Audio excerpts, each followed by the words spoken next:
नमस्कार साथियों, एक बार फिर से आपका चाणक्य गुरु के डिजिटल प्लेटफॉर्म पर हार्दिक स्वागत है। और अपनी जो चर्चा है वो संज्ञा प्रकरण पे चल रही थी और संज्ञा प्रकरण की एक क्लास अपनी हो चुकी थी। आज अपनी दूसरी क्लास है, तो उस क्लास से मैं एक बार आपको जोड़ने की कोशिश करता हूं। अपन ने देखो अभी तक क्या पढ़ा था। अपन ने एक तो पढ़ा था संज्ञा की परिभाषा की, संज्ञा किसे कहते हैं और संज्ञा का शाब्दिक अर्थ क्या होता है। फिर अपन ने पढ़ा था कि संज्ञा के प्रकार मूल रूप से कितने प्रकार होते हैं। मूल रूप से 2 प्रकार होते हैं। बताया था आपको, कुछ विद्वान प्राणीवाचक अप्राणीवाचक संज्ञा करते हैं, कुछ विद्वान यानी यथार्थवाचक और भाववाचक संज्ञा करते हैं। फिर यथार्थवाचक के 4 भेद करते हैं, फिर 5 भेद हुए थे और उन्हीं में से अपन 3 भेद निकाल के लेके आए थे। और वर्तमान में संज्ञा के कितने भेद प्रचलित हैं? 3 भेद प्रचलित हैं। बताया था आपको कि संज्ञा के प्रकार, यदि प्रकारों की संख्या आपको पूछी जाए कि संज्ञा के कितने प्रकार होते हैं, एग्जाम में प्रश्न आ जाए, तो आपको 3 ही करना है। मूल रूप से 2 होते हैं, वो प्राचीन काल की पहले की बात थी, लेकिन वर्तमान में केवल 3 भेद हैं, न तो 2 हैं न और नहीं 5 है। तो वर्तमान में कितने हैं? 3 हैं। ये सब कुछ अपन पढ़ चुके थे और अपन इसके प्रकारों की चर्चा कर रहे थे। तो देखो, संज्ञा के प्रकारों की चर्चा कर रहे थे अपन। संज्ञा के प्रकार, संज्ञा के प्रकार में मैंने आपको पहला जो बताया था वो बताया था व्यक्तिवाचक, दूसरा जो बताया था वो था जातिवाचक, तीसरा जो था वो था भाववाचक। तीसरा प्रकार था भाववाचक।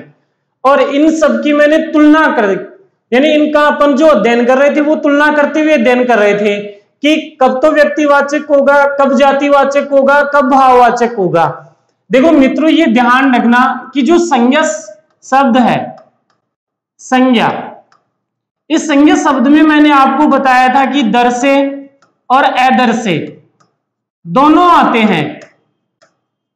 जितनी भी दर्शे वस्तुएं हैं और जितनी भी अदर्शे वस्तुएं हैं, सभी संज्ञा हैं। चाहे आप किसी को भी उठा के देख लो, दर्शे भी संज्ञा और अदर्शे भी संज्ञा। जैसे मैंने आपको बताया था कि प्रकृति में विद्यमान समस्त वस्तुएं संज्ञा के रूप में हैं। चाहे आप किसी को भी ले लें, जहां आप बैठे हैं आपको जो कुछ दिखाई दे रहा है वो दर्शे हो गया, वो एक संज्ञा है।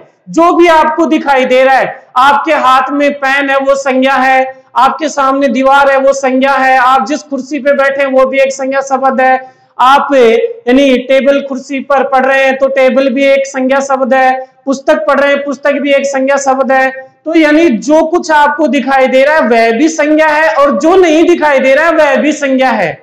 जो दिखाई दे रहा है और नहीं दिखाई दे रहा है, देखो दिखाई दे रहा है पुस्तक, पेन, दीवार, पशु, जो भी आपको दिखाई दे रहा है। अदर्शे में जो आपको दिखाई नहीं दे रहा है, अदर्शे में दिखाई नहीं दे रहा है, जैसे अपन देखिए ईर्ष्या, ईर्ष्या अपन को दिखाई नहीं देती है, इसको केवल अपन महसूस कर सकते हैं। तो अदर्शे वाले को आप इस प्रकार से समझेंगे कि जिस भाव को केवल अपन महसूस कर सके, उसको देख न सके, वो अदर्शे होगा। तो जैसे ईर्ष्या है, ईर्ष्या का भाव होता है, इसको अपन देख नहीं सकते, ये दर्शे नहीं है, ये अदर्शे है, इसको केवल महसूस कर सकते हैं। जैसे आपके सामने है बुराई, तो बुराई का भाव होता है, इसको अपन महसूस कर सकते हैं, इसको अपन देख नहीं सकते हैं। क्या कर सकते हैं? महसूस कर सकते हैं। जिसको महसूस किया जाएगा वो क्या होगा? अदर्शे होगा। तो संज्ञा में या तो दर्शे आएगा या अदर्शे आएगा, इसके अलावा कुछ भी नहीं आएगा। बिल्कुल ही नए तरीके से आपको संज्ञा बता रहा हूं कि दर्शे और अदर्शे 2 ही संज्ञा में आते हैं, बाकी कुछ भी नहीं आता है। आप संज्ञा की परिभाषा अभी तक याद करते हैं, किसी व्यक्ति, बोलो व्यक्ति होगा वो दिखाई देगा या नहीं देगा? कोई भी व्यक्ति है, आपके सामने कोई बालक खड़ा है, बालिका खड़ी है, कोई मनुष्य खड़ा है या कोई महिला खड़ी है, मानव खड़ा है, दिखाई देगा या नहीं दिखाई देगा? बोलो दर्शे है या नहीं है? फिर संज्ञा की परिभाषा में आता है, देखो पहले तो आया संज्ञा की परिभाषा में व्यक्ति, फिर आया संज्ञा की परिभाषा में वस्तु। आपके सामने जो भी वस्तु है बोलो वो दिखाई देगी या नहीं दिखाई देगी? चाहे आप किसी भी वस्तु को ले लें, कोई भी वस्तु है आपके सामने, साबुन है संज्ञा शब्द है, आपके सामने फल रखे हैं, फल भी एक संज्ञा शब्द है, सब्जी रखी है, सब्जी भी संज्ञा शब्द है, रोटी है, रोटी भी संज्ञा शब्द है। जो आपको दिखाई दे रहा है वस्तु हो गई, वस्तु संज्ञा है। फिर इसमें आपने संज्ञा की परिभाषा में पढ़ते हैं स्थान। आप स्थान को देख सकते हैं, आप जिस गांव के निवासी हैं, आपके गांव का कोई ना कोई नाम है, आप अपने गांव को देख सकते हैं, तो वो दर से हो गया। तो स्थानों के नाम भी संज्ञा में आते हैं। फिर इसके बाद में आता है भाव। अब ये जो भाव है इसको अपन केवल क्या कर सकते हैं, महसूस कर सकते हैं, इसको देख नहीं सकते हैं। तो जो आपने ये परिभाषा पढ़ी है, व्यक्ति, वस्तु, स्थान, भाव को संज्ञा कहते हैं, आप इस तरीके से पढ़ेगी, दर से और अदर से चाहे कुछ भी हो, दोनों के दोनों किसके रूप में होंगे, संज्ञा के रूप में होंगे। अब अपन इन तीनों की तुलना करते हैं। यहां अपन ने संज्ञा में देखा कि दर से भी होगा और अदर से भी होगा। अब अपन तीनों की तुलना कर रहे हैं और तीनों की तुलना करते हुए अपन इनका क्या करेंगे, अध्ययन करेंगे। देखो व्यक्तिवाचक संज्ञा जो है, इसके जो शब्द हैं वो अर्थहीन होते हैं। ध्यान रखना, बहुत ही महत्वपूर्ण बात बता रहा हूं। ये व्यक्तिवाचक संज्ञा के शब्द अर्थहीन होते हैं और जातिवाचक जो संज्ञा है इसके जो शब्द होते हैं वो अर्थवान होते हैं। ध्यान से सुनना मित्रों, बहुत ही अलग बात आ रही है। व्यक्तिवाचक संज्ञा के शब्द अर्थहीन, जातिवाचक संज्ञा के शब्द क्या होंगे, अर्थवान होंगे। अब इन दोनों को समझे, अर्थहीन और अर्थवान क्या है। आपके सामने फल है, पहले तो ये देखो कि आप फल को देख सकते हैं या नहीं देख सकते, देख सकते हैं ना, दर से है ना, इसका मतलब संज्ञा है। इसका मतलब क्या है, संज्ञा है। अब अपन को देखना है व्यक्तिवाचक है, जातिवाचक है या भाववाचक है। तो देखो ये भी ध्यान रखना कि व्यक्तिवाचक जो संज्ञा होती है इसमें दर से, जातिवाचक जो संज्ञा होती है ये भी दर से, और भाववाचक जो संज्ञा होती है ये अदर से। इसमें शब्द कैसे आएंगे, अदर से आएंगे। अब यहां देखो फल जो शब्द है आप इसको देख सकते हैं या नहीं देख सकते, बोलो दर से है या नहीं है। परिभाषा में अपन ने पढ़ा किसी व्यक्ति, वस्तु, तो फल वस्तु है या नहीं है, बोलो वही बात आ गई। चाहे आप व्यक्ति, वस्तु, स्थान कर ले, चाहे आप दर से अदर से कर ले, किसी भी रूप में याद रख ले, लेकिन फल वस्तु है, फल दर से है, दिखाई दे रहा है, दर से है, इसका मतलब ये क्या है, संज्ञा है। इसका मतलब क्या है, ये कि संज्ञा है। अब दर से है, ये क्या है, फल एक दर से है, फल दर से है। तो अपने सामने दो ऑप्शन आते हैं कि या तो व्यक्तिवाचक संज्ञा होनी चाहिए या क्या होनी चाहिए, जातिवाचक, क्योंकि व्यक्तिवाचक में भी दर से आते हैं और जातिवाचक में भी दर से आते हैं, दोनों में दर से आ रहे हैं। व्यक्तिवाचक में भी दर से आ रहा है और जातिवाचक में भी दर से आ रहा है। अब इसको अलग करना है कि अपन को व्यक्तिवाचक में रखना है या किस में रखना है, जातिवाचक में रखना है तो फल दर से।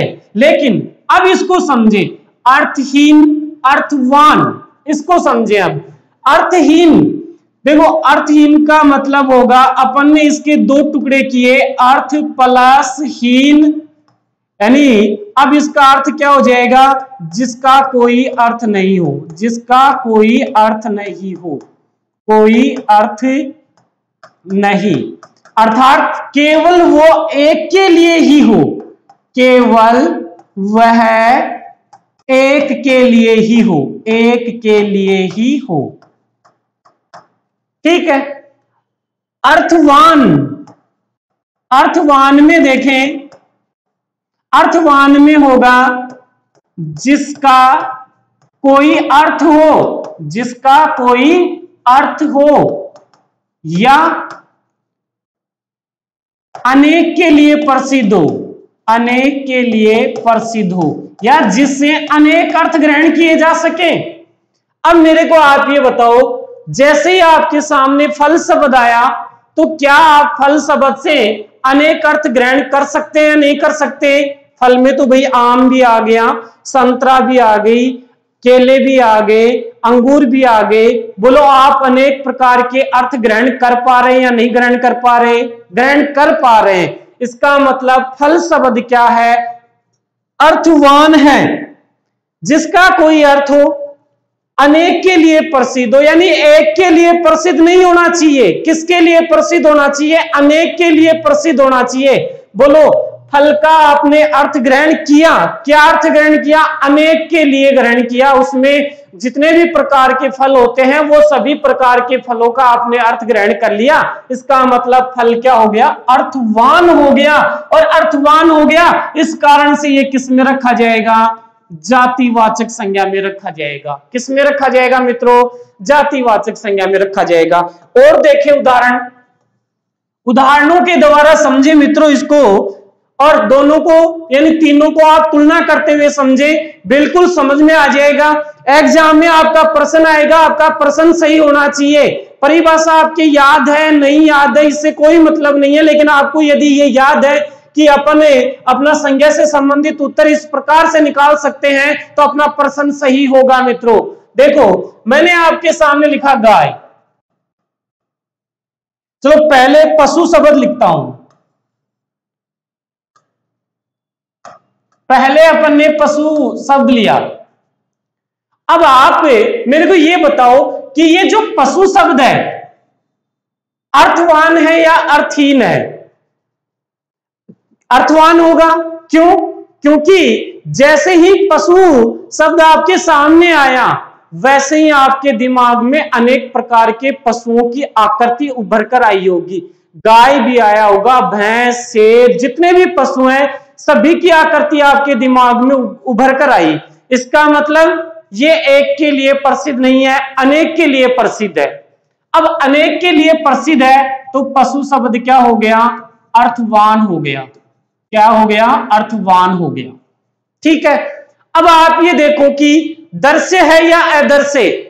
पशु देख सकते हैं ना, अब देख पा रहे हैं, इसका मतलब दर्श्य। जैसे आपने दर्श्य लिया आपके दिमाग में दो ऑप्शन आए, व्यक्तिवाचक, जातिवाचक।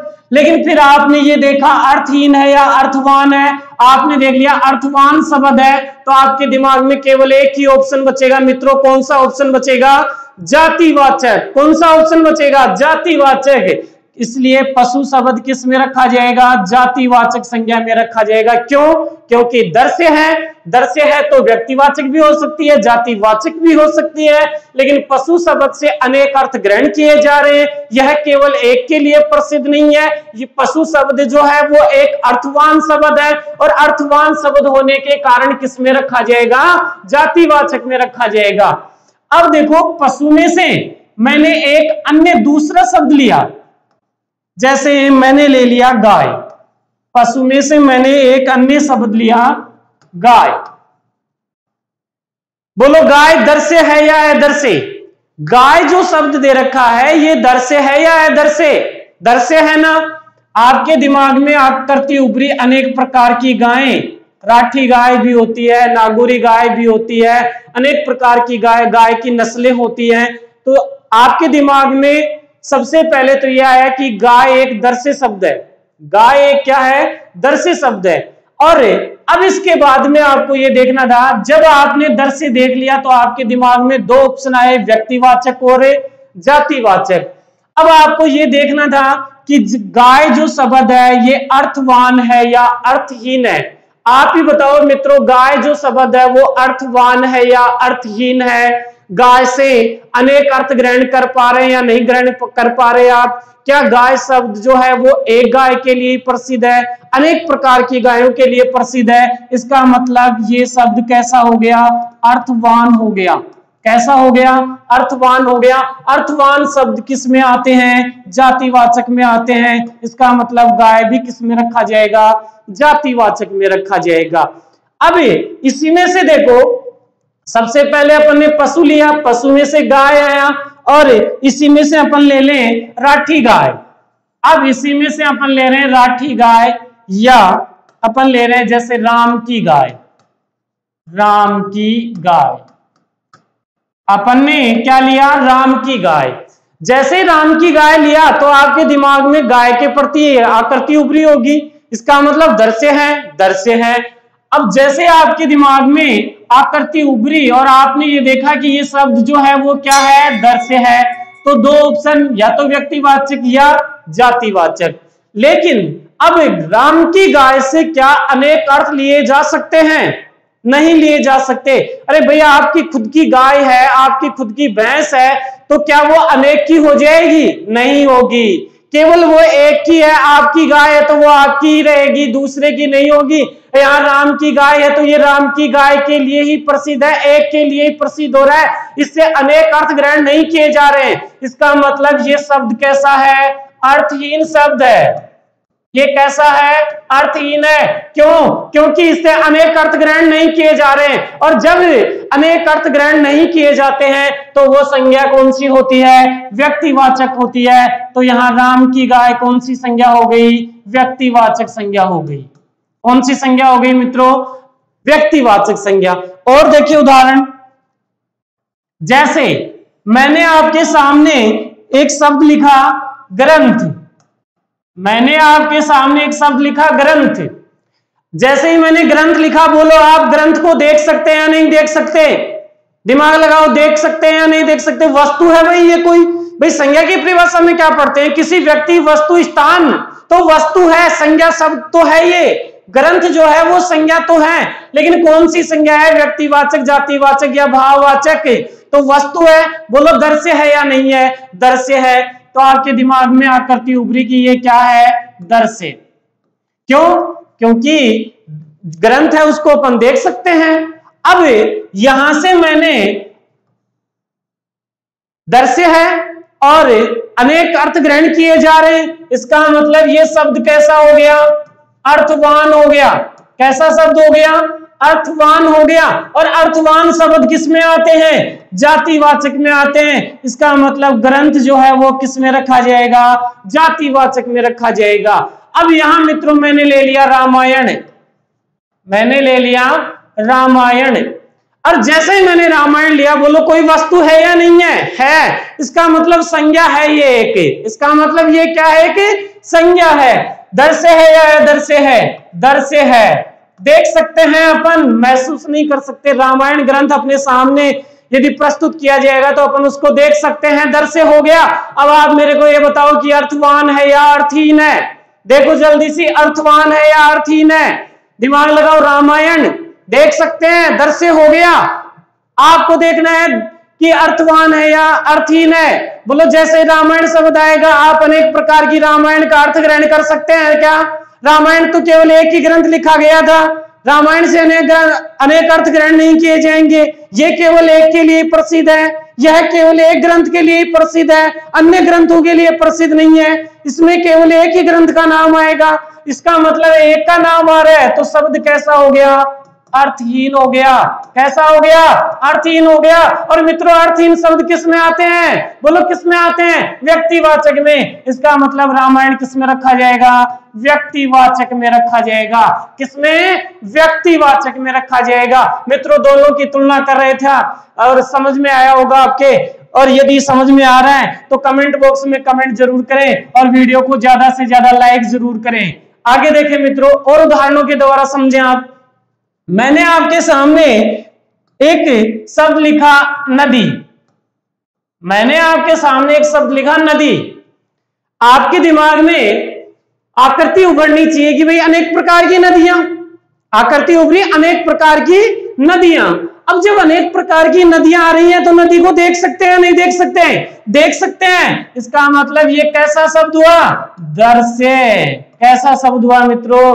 दृश्य। अब दृश्य हो गया, इसका मतलब व्यक्तिवाचक भी हो सकती है और जातिवाचक भी हो सकती है, क्योंकि व्यक्तिवाचक में भी दृश्य आते हैं और जातिवाचक में भी दृश्य आते हैं। अब अगली बात पे जाना है। नदी शब्द से आप अनेक प्रकार के अर्थ ग्रहण कर रहे हैं या नहीं ग्रहण कर रहे? आपके दिमाग में गंगा नदी भी आई होगी, यमुना नदी भी आई होगी, चंबल नदी भी आई होगी, अनेक प्रकार की नदियों के नाम उभर कर आए होंगे आपके दिमाग में। तो बोलो नदी शब्द क्या एक के लिए प्रसिद्ध है? क्या इससे अनेक अर्थ ग्रहण नहीं किए जा रहे? अनेक अर्थ ग्रहण किए जा रहे हैं। और जब मित्रों अनेक अर्थ ग्रहण किए जाते हैं तो वह शब्द अर्थवान होता है या अर्थहीन होता है? क्या होता है? अर्थवान होता है। अर्थवान शब्द है। और अर्थवान शब्द किस में आते हैं मित्रों? अर्थवान शब्द किस में आते हैं? जातिवाचक में आते हैं। इसका मतलब नदी शब्द भी क्या हो जाएगा? जातिवाचक संज्ञा हो जाएगा।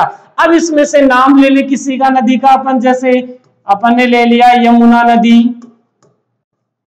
अपन ने नाम ले लिया यमुना नदी।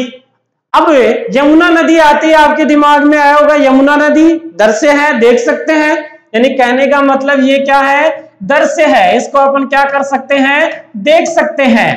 लेकिन अब जैसे ही यमुना नदी अपन देख सकते हैं, क्या आप इसे अनेक अर्थ ग्रहण कर सकते हैं? बोलो कैसा शब्द है? अनेक अर्थ ग्रहण कर रहे हैं तो अर्थवान करना है मित्रों, और अनेक अर्थ ग्रहण नहीं कर रहे हैं आप तो उसको क्या करना है, अर्थहीन करना है। जैसे नदी शब्द आया, अनेक प्रकार की नदियों का चित्र उभर कर आया, और अनेक प्रकार की नदियों का चित्र उभर कर आया तो वो शब्द कैसा हुआ, अर्थवान हुआ। और जैसे यमुना नदी आया तो केवल आपके दिमाग में एक ही नदी का नाम आया होगा, केवल यमुना नदी का। जैसे ही नदी शब्द आपके मैंने यहां लिखा था, आपके दिमाग में अनेक प्रकार की नदियों की आकृति उभरी होगी, और जैसे ही मैंने यमुना नदी का नाम लिखा है तो आपके दिमाग में अनेक प्रकार की नदियों की आकृति नहीं उभरी होगी, आपके दिमाग में केवल एक ही नदी की आकृति उभरी होगी, और वो कौन सी नदी, यमुना नदी। और यमुना नदी इसका मतलब अनेक अर्थ ग्रहण नहीं कर रहे हैं इसके, और जब अनेक अर्थ ग्रहण नहीं करते हैं तो वह शब्द क्या होता है, अर्थहीन होता है। तो यमुना जो नदी है ये शब्द कैसा हो गया, अर्थहीन हो गया। और मित्रों अर्थहीन शब्द किस में आते हैं, व्यक्तिवाचक में आते हैं। इसका मतलब है यमुना नदी जो है वो किस में लिया जाएगा, व्यक्तिवाचक में लिया जाएगा। किस में लिया जाएगा मित्रों, व्यक्तिवाचक में लिया जाएगा। बोलो मित्रों इससे सरल तरीका हो सकता है क्या, व्यक्तिवाचक और जातिवाचक में अंतर करना? नहीं हो सकता ना।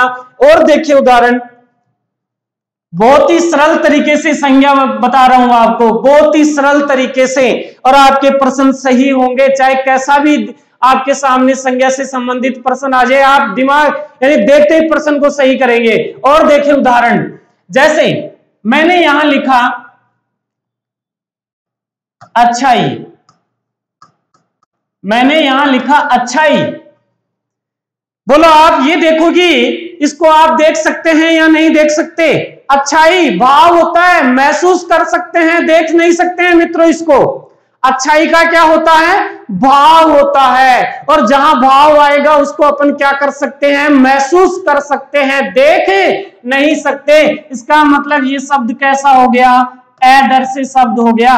और अदृश्य में तो केवल एक ही संज्ञा आती है, भाववाचक। ये तो फिर आगे देखने की आवश्यकता नहीं है, क्योंकि अदृश्य जो शब्द होंगे वो किस में आएंगे, भाववाचक संज्ञा में आएंगे। जैसे मित्रों और उदाहरण देखिए अपन, मैंने यहां लिखा दया। मैंने जैसे यहां दया शब्द लिखा तो आपके दिमाग में बोला आप कोई इसको देख सकते हैं, नहीं देख सकते। क्या कर सकते हैं, महसूस कर सकते हैं। क्या कर सकते हैं मित्रों, महसूस कर सकते हैं। और महसूस किसको किया जाएगा, भाव को किया जाएगा। इसका मतलब दया महसूस किया जाएगा, अदृश्य हो गया। और अदृश्य किस में रखे जाएंगे, भाववाचक संज्ञा में रखे जाएंगे। बोलो मित्रों सबसे अलग तरीके से संज्ञा हुई या नहीं हुई, दर से अदृश्य देखना है, अर्थवान अर्थहीन देखना है। और भी तो देखो आगे और तरीके बताऊंगा कि किस प्रकार से अपन संज्ञा को पहचान सकते हैं। आप तो बस मेरे साथ इसी प्रकार से अंत तक बने रहे। और यदि आपकी समझ में आ रहा है तो कमेंट बॉक्स में कमेंट और लाइक जरूर करें। आगे देखें मित्रों, अपन ने लिखा व्यक्तिवाचक जो संज्ञा है वो अर्थहीन है, दर से है। जातिवाचक संज्ञा है वो अर्थवान और दर से है। भाववाचक संज्ञा क्या होती है, अदर से होती है। तीनों को अपन ने तुलना करते हुए पढ़ लिया, तीनों को अपन ने तुलना करते हुए अध्ययन कर लिया। अब आपके सामने चाहे कैसा भी शब्द आ जाए, आप उसमें आसानी से संज्ञा को पहचान सकते हैं। अब देखो मित्रों, जैसे आप पढ़ते हैं कि देशों के नाम व्यक्तिवाचक संज्ञा में आते हैं। क्या पढ़ते हैं, देशों के नाम व्यक्तिवाचक संज्ञा में आते हैं। देखो मित्रों मैंने लिखा देश, ध्यान से देखना, मैंने क्या लिखा, देश।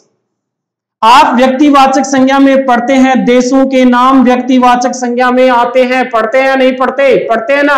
अब इतनी सारी बातें आपको याद रखने की आवश्यकता नहीं है, आपको तो केवल दर से अदर से अर्थहीन और अर्थवान याद रखना है। और बाकी चाहे देशों के नाम आए, चाहे राष्ट्रीय जातियों के नाम आए, चाहे ग्रंथों के नाम आए, चाहे नदियों के नाम आए, चाहे पुस्तकों के नाम आए, चाहे त्योहारों के नाम आए, चाहे वार महीनों के नाम आए, कुछ भी आए, आपको दर से अदर से देखना है। इतनी रामायण आपको याद रखने की आवश्यकता नहीं है। कैसे नहीं है, देखो मैंने लिखा देश।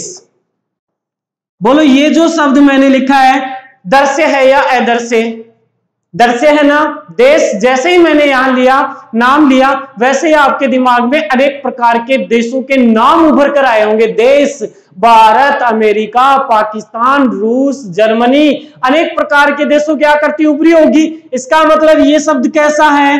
दर से तो है ही है, साथ साथ ये अर्थवान है।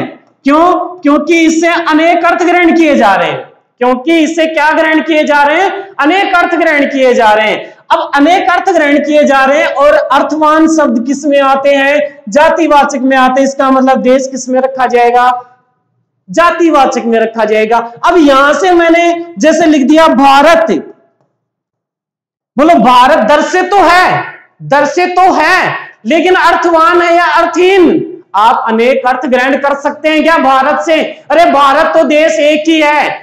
आपको ऐसे याद रखने की आवश्यकता नहीं है कि देशों के नाम व्यक्तिवाचक संज्ञा में आते हैं। आपको यह याद रखना है कि भारत, भारत से कोई अर्थ ग्रहण नहीं किया जाता है। इसका मतलब ये एक अर्थहीन शब्द है। इसका मतलब ये एक कैसा शब्द है? अर्थहीन शब्द है। और अर्थहीन शब्द किस में आते हैं मित्रों?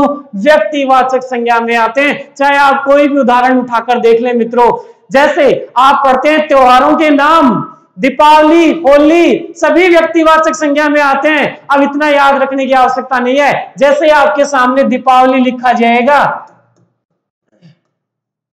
जैसे ही आपके सामने दीपावली लिखा जाएगा तो दीपावली लिखते ही आपके दिमाग में आकृति उभरेगी केवल दीपावली। क्या आप दीपावली शब्द से अनेक अर्थ ग्रहण कर सकते हैं क्या? अरे भाई त्योहार से तो आप अनेक अर्थ ग्रहण कर सकते हैं, क्योंकि अनेक प्रकार के त्योहार होते हैं, होली, दीपावली त्योहार होते हैं। लेकिन जैसे ही मैंने दीपावली शब्द लिखा, इससे आप अनेक अर्थ ग्रहण नहीं कर सकते हैं। इसका मतलब दीपावली कैसा शब्द है? अर्थहीन शब्द है। क्यों? क्योंकि यह केवल दीपावली के लिए ही प्रसिद्ध है। अन्य त्योहार को क्या आप दीपावली कह सकते हैं? क्या आप होली को दीपावली कह सकते हैं? क्या आप यानी दीपावली को होली कह सकते हैं? नहीं कह सकते ना मित्रों। तो इसका मतलब अर्थहीन हो गया, क्योंकि ये केवल अपने लिए, खुद के लिए प्रसिद्ध है। जैसे आप खुद देखो, आपका खुद का नाम है। भाई अपन पढ़ते हैं कि मनुष्यों के नाम व्यक्तिवाचक संज्ञा में आते हैं। मनुष्य जो शब्द दिया हुआ है वो तो जातिवाचक है, क्योंकि मनुष्य से तो अनेक अर्थ ग्रहण किए जाते हैं। लेकिन आपका खुद का नाम आप व्यक्तिवाचक संज्ञा में पढ़ते हैं, मनुष्यों के नाम। अरे आपका खुद का नाम जैसे राम है, श्याम है, गीता है, मोहन है, क्या वो नाम आपके लिए ही तो है? क्या आप उससे अनेक अर्थ ग्रहण कर सकते हैं? नहीं ग्रहण कर सकते, क्योंकि आपका नाम केवल आपके लिए ही प्रसिद्ध है। इसी प्रकार से दीपावली जो शब्द है वो दीपावली के लिए प्रसिद्ध है, इससे अनेक अर्थ ग्रहण नहीं किए जा सकते। ये एक अर्थहीन शब्द है। ये एक क्या है? अर्थहीन शब्द है। तो अर्थहीन शब्द किस में आते हैं मित्रों? व्यक्तिवाचक संज्ञा में आते हैं। किस में आते हैं मित्रों? व्यक्तिवाचक संज्ञा में आते हैं। फिर आप पढ़ते हैं कि वार व महीनों के नाम, वार व महीनों के नाम। अरे भाई कोई भी वार आ रहा है, सोमवार, तो सोमवार एक अर्थहीन शब्द है, अर्थवान नहीं है, क्योंकि सोमवार से केवल आप उस सोमवार का ही अर्थ ग्रहण कर सकते हैं, अन्य किसी दिन का अर्थ ग्रहण नहीं कर सकते। वो सोमवार केवल सोमवार के लिए ही प्रसिद्ध है, अन्य किसी दिन के लिए प्रसिद्ध नहीं है। और जहां केवल एक अर्थ ग्रहण किया जाता है वो संज्ञा कौन सी होती है मित्रों?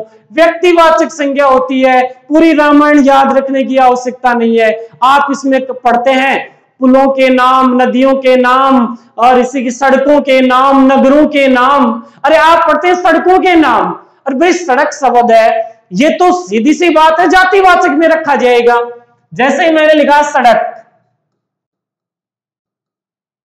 किस में रखा जाएगा? जातिवाचक में, क्योंकि अनेक सड़कों का अर्थ ग्रहण किया जा रहा है इसमें। तो ये कैसा शब्द हो गया? ये अर्थवान शब्द हो गया, क्योंकि इसमें तो अनेक प्रकार की सड़कें आ गई। कौन सी सड़क? और यहां नाम आ जाए ग्रांड ट्रक रोड।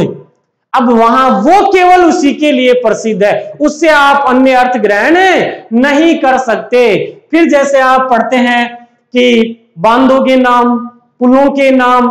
अरे बांधों के नाम में बांध जो शब्द है वो एक अर्थवान शब्द है, क्योंकि जैसे ही बांध में शब्द बोलूंगा आपके दिमाग में अनेक प्रकार के बांधों की आकृति उभर कर आएगी, और अनेक प्रकार के बांधों की आकृति उभर कर आ रही है। इसका मतलब शब्द कैसा हो गया? ये अर्थवान हो गया। और जैसे मैंने नाम दिया हीराकुंड बांध, क्या आप इससे अनेक अर्थ ग्रहण कर सकते हैं क्या?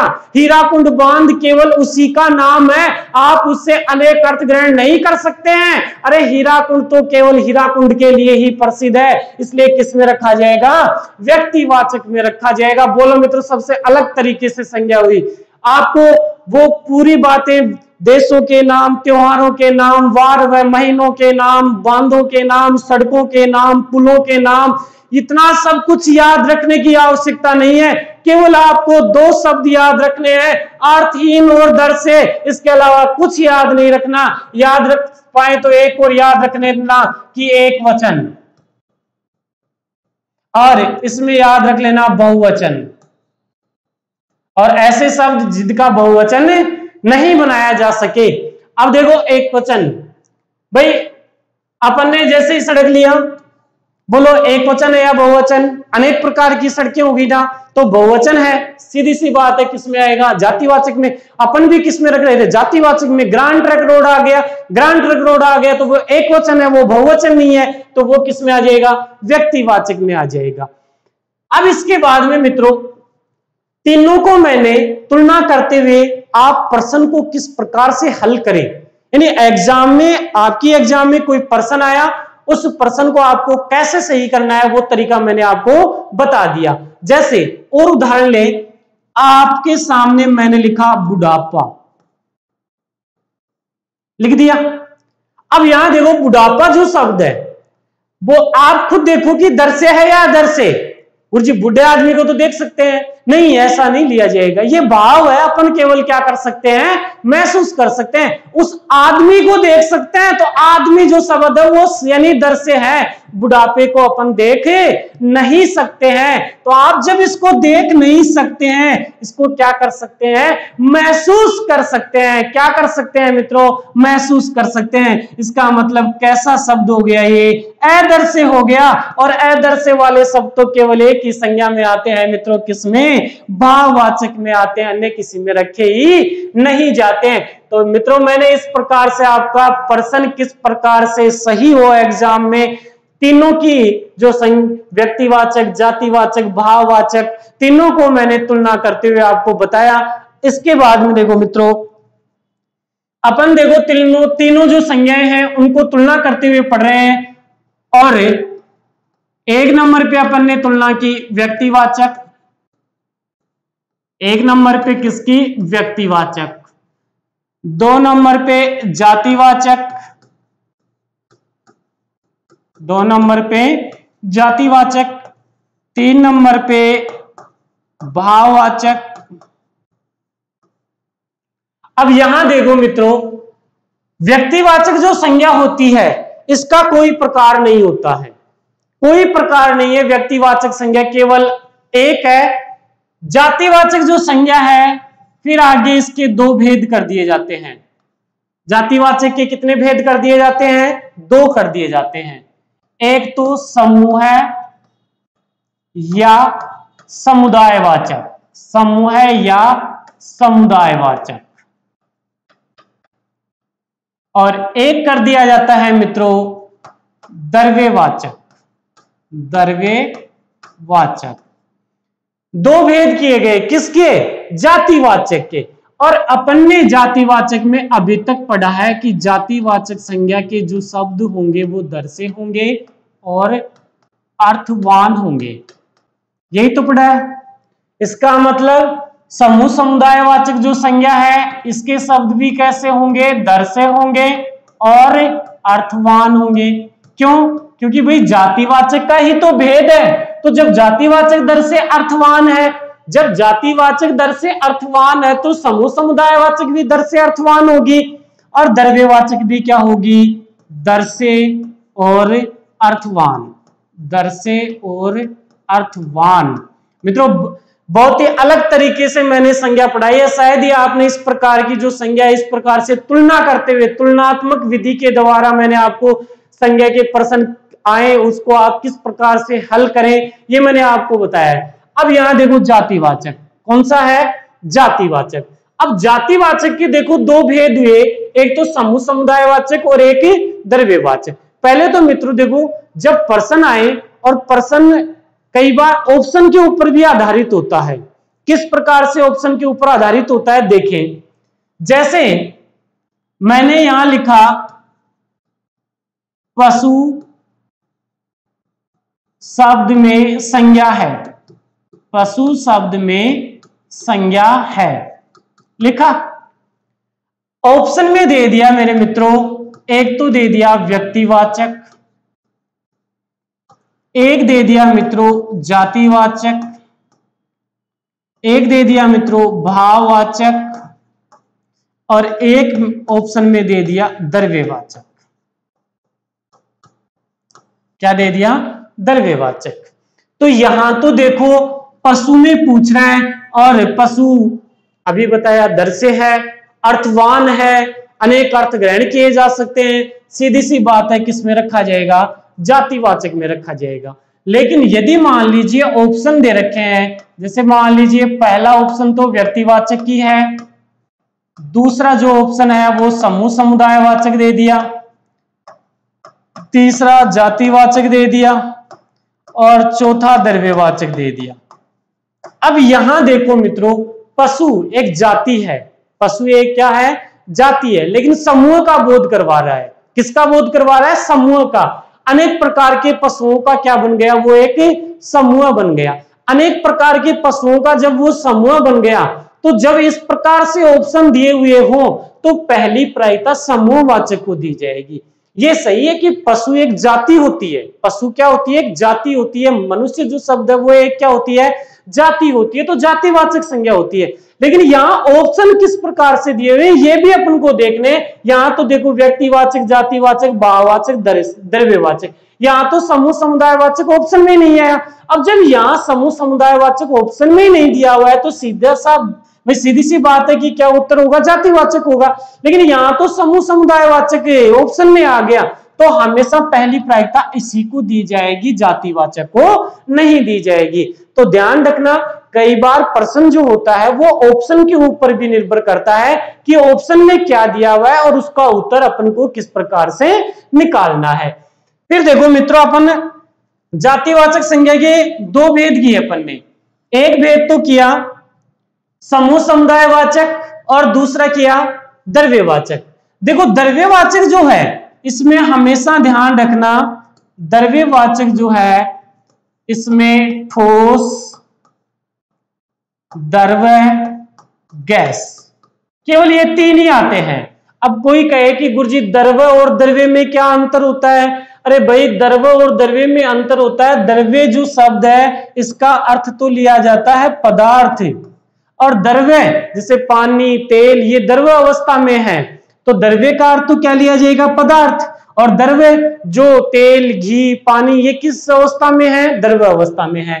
तो चाहे कोई भी पदार्थ हो, ठोस हो, चाहे द्रव्य हो, चाहे गैस हो, तीनों में से चाहे कोई सा ही आ जाए, तीनों के तीनों किस में रखे जाएंगे? जातिवाचक में। और जातिवाचक के किस भेद में रखे जाएंगे?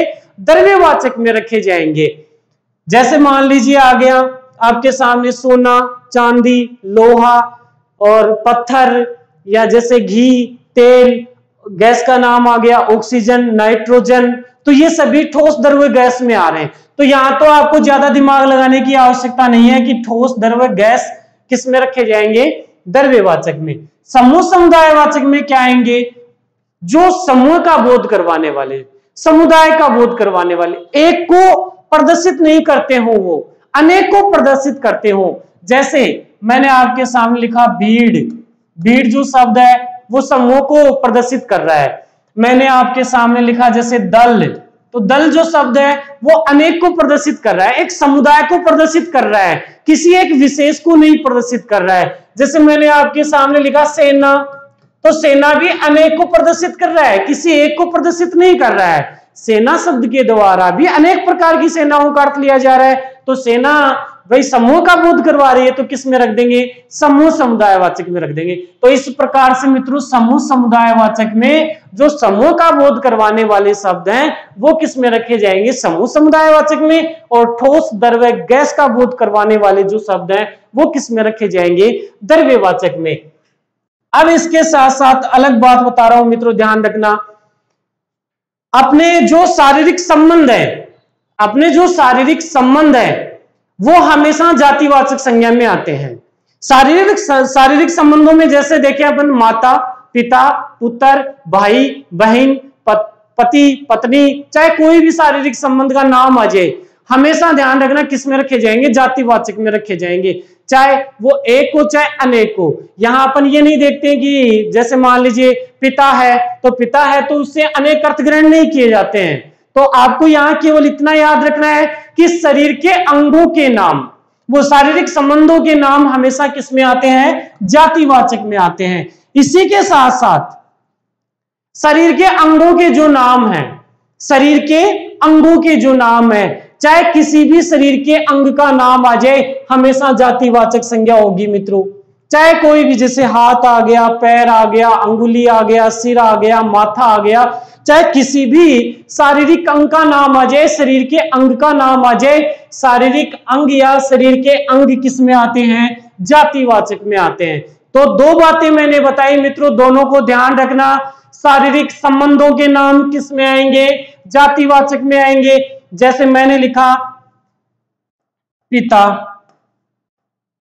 दर्शय है, लेकिन अब यहां आपको शारीरिक संबंध में और शरीर के अंगों के नाम में दर्शय अदर्शय अर्थवान अर्थहीन नहीं देखना है। यहां आपको केवल इतना याद रखना है कि शारीरिक संबंध जातिवाचक में और शरीर के अंगों के नाम जातिवाचक में। जैसे हाथ, शरीर के अंग जैसे पैर, अंगुली, ये सभी किस में आएंगे, जातिवाचक में। इसी के साथ साथ ध्यान रखना मित्रों, प्राकृतिक आपदाओं के जो नाम हैं, प्राकृतिक आपदाओं के नाम भी हमेशा किस में आते हैं, जातिवाचक संज्ञा में आते हैं। किस में आते हैं मित्रों, जातिवाचक संज्ञा में आते हैं। फिर देखो, तीनों को अपन ने तुलना करते हुए पढ़ लिया। जातिवाचक संज्ञा को दो भागों में बांट के पढ़ लिया अपन ने। भाववाचक संज्ञा को भी तीनों के साथ में, इन दोनों के साथ में तुलना करते हुए पढ़ा। अब यहां देखो, जो भाववाचक संज्ञा है, ये जो भाववाचक संज्ञा है, इसमें आप भाव को ध्यान रखना और उसको ये ध्यान रखना कि वो क्या होना चाहिए, अदर्शय होना चाहिए। क्या होना चाहिए, अदर्शय होना चाहिए, यानी गुण नहीं होना चाहिए मित्रों, ध्यान रखना। कई भाववाचक संज्ञा की जो परिभाषा है, उस परिभाषा में लिख देते हैं गुण भाव दशा बोध। नहीं जी, गुण भाव नहीं, भाव होगा लेकिन गुण नहीं होगा, गुण विशेषण में चला जाएगा, हमेशा ध्यान रखना। जैसे एक तो होता है बुढ़ापा, एक होता है बुढ़ा। तो जैसे बूढ़ा आदमी, तो आदमी का गुण हो गया कि वह क्या है, बूढ़ा है। तो यहां तो बूढ़ा शब्द किस में रखा जाएगा, विशेषण में रखा जाएगा मित्रों। लेकिन बुढ़ापा आ गया तो बुढ़ापा किस में रखा जाएगा, बुढ़ापा हमेशा किस में रखा जाएगा, भाववाचक संज्ञा में रखा जाएगा। किस में रखा जाएगा, भाववाचक संज्ञा में। जैसे दया शब्द था, दया शब्द था तो उसमें अपन ने देखा एक तो होता है दया और एक होता है दयालु। अब दयालु तो व्यक्ति होता है, लेकिन दया व्यक्ति थोड़ी होता है। तो दयालु व्यक्ति, तो वो तो विशेषण में रखा जाएगा, वो तो किस में रखा जाएगा, विशेषण में रखा जाएगा। अब दयालु जो शब्द है, देखो एक तो है दयालु और एक होता है दया। यहां मित्रों आपको जो गुणवाचक विशेषण होता है और भाववाचक जो संज्ञा होती है, दोनों में अंतर करना आना चाहिए। और वो दोनों में अंतर करना कैसे होता है वो अभी बता रहा हूं मित्रों। किस किस में, भाववाचक संज्ञा, भाववाचक संज्ञा और गुणवाचक विशेषण, गुणवाचक विशेषण, दोनों में अपन बहुत बार गलती कर देते हैं पहचानने में, और बहुत बड़ी गलती करते हैं पहचानने में। कैसे, देखो हमेशा जब आपको एक तो ये ध्यान रखना दोनों में अंतर करना हो कि कौन सा शब्द भाववाचक संज्ञा का है, कौन सा शब्द गुणवाचक विशेषण का है, दोनों में आपको क्या करना है, अंतर करना है। तो बहुत ही अलग बात बता रहा हूं, हमेशा ध्यान रखना। कैसे अंतर करते हैं देखिए ध्यान से। मैंने आपके सामने एक शब्द तो लिखा दया और एक शब्द मैंने आपके सामने लिखा दयालु, और आपको देखना है कि कौन सा तो भाववाचक संज्ञा है और कौन सा गुणवाचक विशेषण है। अपन क्या करते हैं कि अपन कई बार बहुत सारी बुकों में लिखा होता है कि यदि किसी शब्द के अंत में कोई प्रत्यय लगा हुआ आ जाए तो प्रत्यय लगा हुआ आ रहा है तो अधिकतर उदाहरण भाववाचक संज्ञा में आते हैं, लेकिन नहीं जी, गुणवाचक विशेषण में भी आते हैं। अंतर कैसे करेंगे कि कौन सा शब्द भाववाचक संज्ञा में रखा जाएगा, कौन सा शब्द गुणवाचक विशेषण में रखा जाएगा। देखो दया है, कोई भी ऐसा शब्द आपके सामने आ जाए, आपको भाववाचक संज्ञा गुणवाचक विशेषण में अंतर करना पड़े तो आप उसके आगे कोई ना कोई संज्ञा शब्द लगाना मित्रों। बहुत ही अलग बात बता रहा हूं, ध्यान से देखना मित्रों। क्या लगाएंगे उसके आगे? संज्ञा शब्द लगाएंगे। कैसा भी शब्द लिखा हुआ आ रहा है आपके सामने, आप उसके आगे कोई ना कोई संज्ञा शब्द रख देंगे। मैंने लिखा जैसे दया शब्द आया, आपने इसके आगे संज्ञा कैसे रखेंगे? जैसे दया आदमी, दया आदमी। जैसे यहां दयालु है, इसमें कैसे रखेंगे? दयालु आदमी। क्या रखेंगे? दयालु आदमी। अब दोनों में अंतर करें, कौन सा आपको शुद्ध लग रहा है, कौन सा अशुद्ध लग रहा है? दया आदमी होता है या दयालु आदमी होता है? जो आपको शुद्ध लग रहा है, आपने जैसे ही संज्ञा शब्द लगाया और संज्ञा शब्द लगाते ही वो शुद्ध बन रहा है। जो शुद्ध बन रहा है, हमेशा ध्यान रखना, ध्यान से सुनना मित्रों क्या लिख रहा हूं। जो शुद्ध बन रहा है, जो शुद्ध बन रहा है वो हमेशा ध्यान रखना गुणवाचक विशेषण होगा, भाववाचक संज्ञा नहीं होगी। क्या होगा? गुणवाचक विशेषण। और जो शुद्ध नहीं बन रहा है, जो शुद्ध नहीं बन रहा है, शुद्ध नहीं बन रहा है, शुद्ध नहीं बन रहा है, क्या होगा? नहीं बन रहा है, भाववाचक संज्ञा होगी मित्रों। बहुत ही अच्छी बात बता दी है, आज तक आपने नहीं पढ़ी होगी। ध्यान से देखे दोबारा, शुद्ध बन रहा है गुणवाचक विशेषण, शुद्ध नहीं बन रहा है भाववाचक संज्ञा। पढ़ो, दया आदमी शुद्ध बन रहा है क्या? शुद्ध नहीं बन रहा, शुद्ध नहीं बन रहा, इसका मतलब भाववाचक संज्ञा। इसका मतलब जो दया शब्द है वो किस में रखा जाएगा? भाववाचक संज्ञा में रखा जाएगा। दयालु आदमी, बोलो शुद्ध बन रहा है या नहीं बन रहा? दयालु आदमी होता है, शुद्ध बन रहा है, इसका मतलब दयालु शब्द किस में रखा जाएगा? गुणवाचक विशेषण में रखा जाएगा। किस में रखा जाएगा मित्रों? गुणवाचक विशेषण में रखा जाएगा। जैसे एक और उदाहरण के द्वारा समझाता हूं मित्रों। आपके सामने एक शब्द है भूखा और एक शब्द है भूख। आपको दोनों में अंतर करना है कि कौन सा गुणवाचक विशेषण है, कौन सा भाववाचक संज्ञा। दोनों में अंतर करना है। मैंने क्या बताया? संज्ञा शब्द रखो उसके आगे। क्या बताया? संज्ञा शब्द रखो। रखो यहां भूखा आदमी, भूख आदमी, दोनों के आगे संज्ञा शब्द रख दिया ना आपने। बोलो भूखा आदमी होता है, भूख आदमी थोड़ी होता है। तो भूखा आदमी शुद्ध बन रहा है, शुद्ध बन रहा है, इसका मतलब गुणवाचक विशेषण। इसका मतलब भूखा शब्द क्या होगा? गुणवाचक विशेषण। क्या होगा मित्रों? गुणवाचक विशेषण। भूख आदमी शुद्ध नहीं बन रहा है, और जब शुद्ध नहीं बनेगा तो क्या होगा मित्रों? भाववाचक संज्ञा होगी। क्या होगी मित्रों? भाववाचक संज्ञा होगी। चाहे कोई भी शब्द उठा के देख लेना, भाववाचक संज्ञा और गुणवाचक विशेषण में आप इस प्रकार से क्या कर सकते हैं? अंतर कर सकते हैं। अब मित्रों, जो भी मैंने यहां आपके सामने प्रस्तुत किया है, ये जो आपको नोट्स है, ये पीडीएफ के रूप में हमारा टेलीग्राम चैनल है, उस टेलीग्राम चैनल का जो लिंक है इस वीडियो के नीचे लिंक दिया हुआ है, उस लिंक के ऊपर जाकर आप टेलीग्राम चैनल को ज्वाइन करें और इनकी जो पीडीएफ है नोट्स की, वो आप क्या कर सकते हैं मित्रों? प्राप्त कर सकते हैं। और यदि आप इस चैनल पे नए हैं तो चैनल को सब्सक्राइब करना ना भूलें, और वीडियो को तो आपको लाइक और शेयर जरूर करना है, क्योंकि बहुत ही अच्छी तरीके से मैंने आपको संज्ञा बताई है। धन्यवाद मित्रों।